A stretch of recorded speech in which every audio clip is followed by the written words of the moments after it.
Sometimes the mother would push her cub far out into the moonlight to be sure that he had not been overlooked. कुछ time तो जो mother's थी उनकी कब्स की, उनकी wolf की, वो उन्हें सन मूनलाइट से पीछे खींच लेती थी ताकि वो उनको ना देख पाएँ. अकेला from his rock would cry, you know the law, look well for wolves.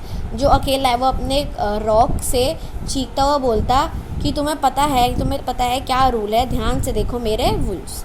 And the anxious mothers would take up the call, look well O wolves. और जो डरी हुई मदर्स होती थी वो भी रिपीट करती थी अकेला के साथ, ध्यान से देखो wolves. Mother wolf's neck bristles lifted as the time came. जब मदर वुल्फ की बारी आई तो उसके जो ब्रिस्टल्स मतलब छोटे छोटे हेयर वो सीधा मतलब वो डर गई थी. Mowgli the frog, father wolf and mother wolf called him their child. जो उन्हें कब मिला था, जो बच्चा मिला था उन्होंने उसका नाम रख दिया Mowgli the frog. Little Mowgli did not know what he was doing here. छोटा मोगली था, उसे नहीं पता था कि वो यहाँ पर क्या कर रहा है. Father wolf pushed Mowgli the frog into the centre. जो फादर वुल्फ था उसने मोगली द फ्रॉग को धक्का दे दिया सेंटर बीच में.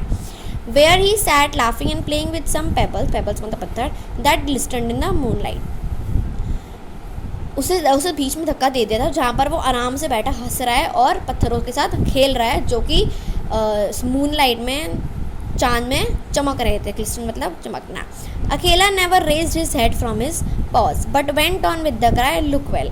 जो अकेला है उसने अपने पंजों से अपना सिर नहीं उठाया था बट वो बोलता चला गया कि ध्यान से देखो. A muffled roar came up from behind the rocks, the voice of Shere Khan crying. एक रॉर की आवाज़ मतलब शेर की घुराने की आवाज़ आई रॉक्स के पीछे से, पत्थरों के पीछे से. और वो आवाज़ किसकी थी? शेर खान की. और वो तेज़ तेज़ बोल रहा था, द कब इज़ माइन. जो कब है वो मेरा है, जो बच्चा है वो मेरा है. गिव हिम टू मी, उसे मुझे दे दो. ही इज़ माई फूड, वो मेरा खाना है.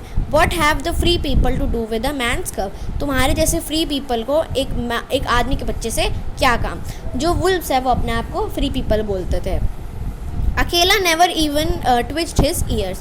ट्विच मतलब वही जो नर्वस हो जाता है तब वो अपने कान इधर उधर हिलाते हैं ध्यान से सुनने के लिए. अकेला ने अपने कान बिल्कुल ट्विच भी नहीं करे थे. ऑल ही सेड वॉज, और उसने सिर्फ यही बोला कि लुक देखो. Look well O wolves, what have the free people to do with the orders of any the free people. Look well, उसने बोला कि हम जैसे फ्री पीपल को किसी और से ऑर्डर्स लेने की क्या ज़रूरत है, ध्यान से देखो. There was a chorus of deep growls and a young wolf in his fourth year flung back Sher Khan's question to Akela, what have the free people to do with the man's cup.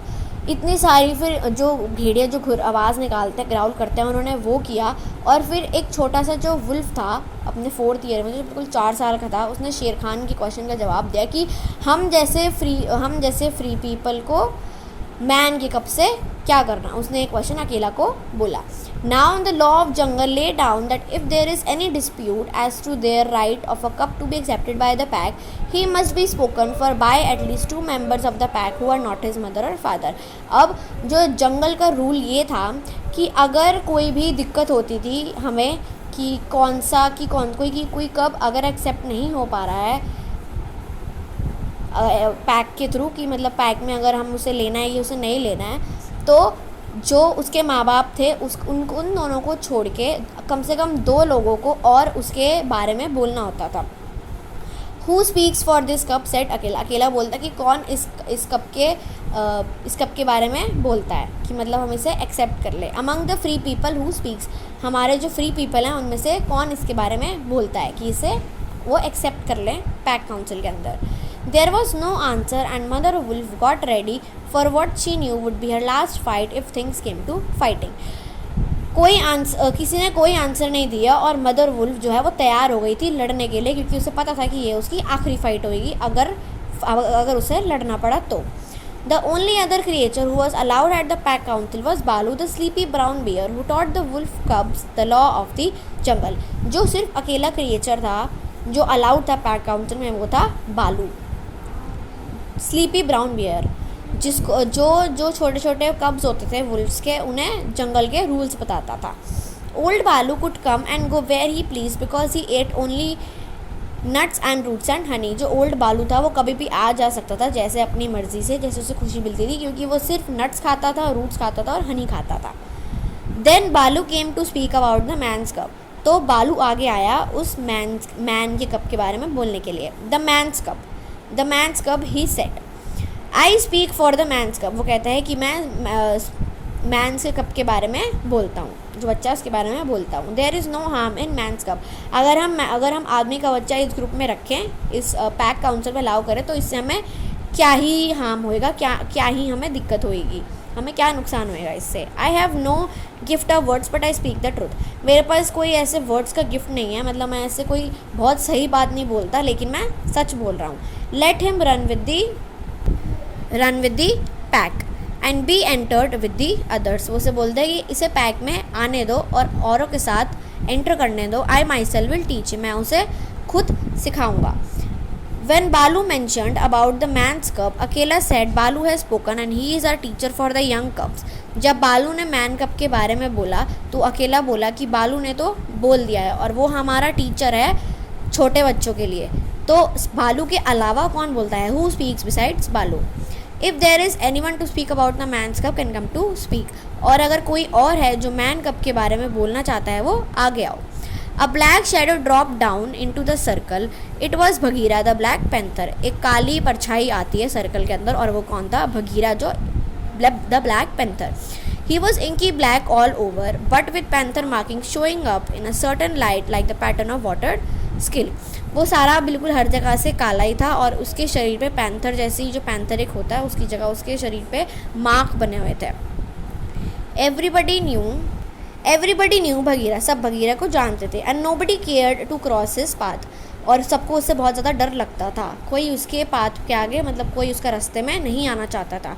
For he was as cunning as Tabaqui, और वो तबाकी जितना ही चालाक था। As bold as wild buffalo, एक बड़ी भैंस के जैसे ही वो बोल्ड था। And as reckless as the wounded elephant, और उसे बिल्कुल बेपरवाह था एक चोट लगे हुए हाथी की तरह। However, Bagheera had a voice as soft as wild honey dripping from a tree and a skin softer than down. फिर भी जो बगीरा था उसकी जो आवाज़ थी वो बहुत ज़्यादा सॉफ्ट थी, बिल्कुल मीठी हनी जैसे जब वो ट्री से गिरती है, और उसकी जो स्किन थी वो बहुत ही सॉफ्ट थी। O Akela and you the free people he port, वो बोलता है कि ओए अकेला और तुम फ्री पीपल।